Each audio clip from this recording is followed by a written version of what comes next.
The one-eyed horror.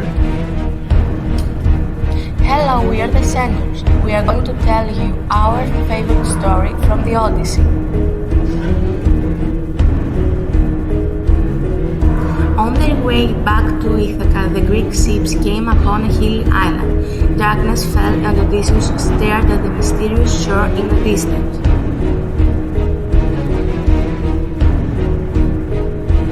Though he was yearning to set sail for Ithaca, a strange curiosity had taken hold of him.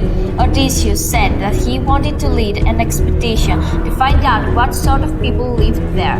Then they could continue their journey home. Odysseus chose his bravest men to go with him. When they got to the island, they discovered a cave. Finally, in the late afternoon, the shepherd turned. The Greeks gasped with horror, for the shepherd was a monster.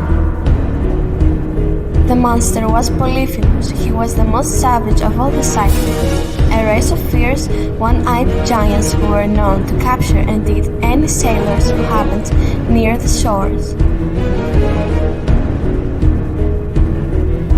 Unaware that the Greeks were hiding inside, Polyphemus drove his animals into the cave. Then he rolled a huge boulder over its mouth. Odysseus' men were frozen with terror, but Odysseus hid his own fear and asked Polyphemus, "Will you offer us the gift of hospitality?" But the Cyclops, without warning, grabbed 2 Greeks and ate them. "There," he said, smacking his lips, "let that be my welcome to you." The master belched and was fast asleep and snoring. Trembling with rage, Odysseus drew his sword, ready to slay the bloodthirsty beast.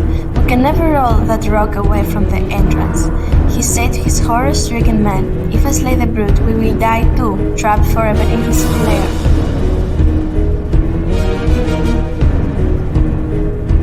After many terrible hours, the Cyclops opened his eye and caught 2 more Greeks. After his gory meal, Polyphemus rolled away the boulder from the mouth of the cave. He called for his flock and let them out. Then he rolled the rock back against the entrance, trapping the Greeks inside.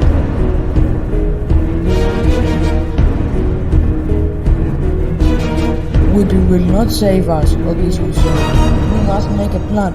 At that moment, Odysseus chopped off a 6-foot stake. He ordered his men to carve the wood into a spike. After that, he honed one end until it was razor sharp. The men drew lots, and 4 were chosen to help.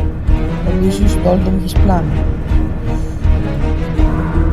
Finally, the huge rock was rolled away. Flocks of sheep and goats bowed in deep. The one-eyed giant clambered behind them. Then, just as suddenly as before, he grabbed 2 more men. He bashed them against the stone floor and ate them. Odysseus trembled with fury, but he forced himself to smile. He poured sweet red wine into a wooden bowl. The giant snatched the bowl from Odysseus and gulped down the wine. "More!" the monster bellowed. "More! And tell me your name." "My name is No One," Odysseus said. "That is what everybody calls me. No One." Eventually, the giant crashed and he began to snore. Odysseus gave the sign. Then all together the men raised the stake and rammed its burning point into the giant's huge eye. The Cyclops let out a piercing howl.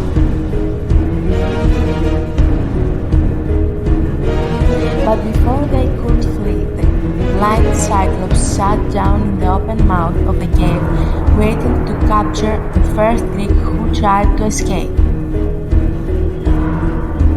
Hour after hour, Odysseus wondered how he might save himself and his men. Then he lashed each of his men to the belly of the ship, chose the mightiest ram for himself and hid beneath it. One by one, Odysseus' men passed secretly past the Cyclops. The Cyclops ran his hands through the hull of the ship, searching for Odysseus' men.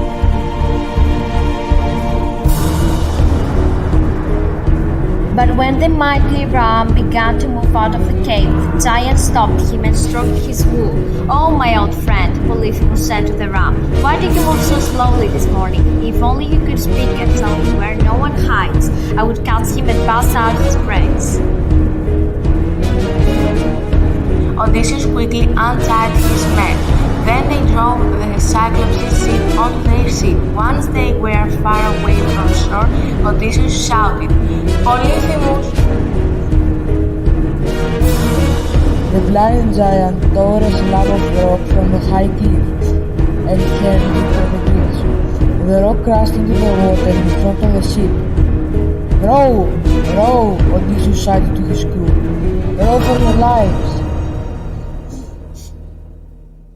His men begged Odysseus to hold his tongue, but Odysseus paid no attention to their pleas.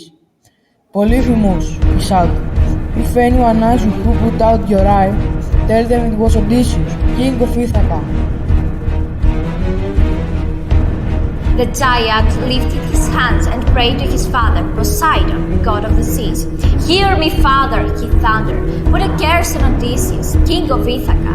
May he never reach his home alive. May he lose his way, his ships, and all of his men."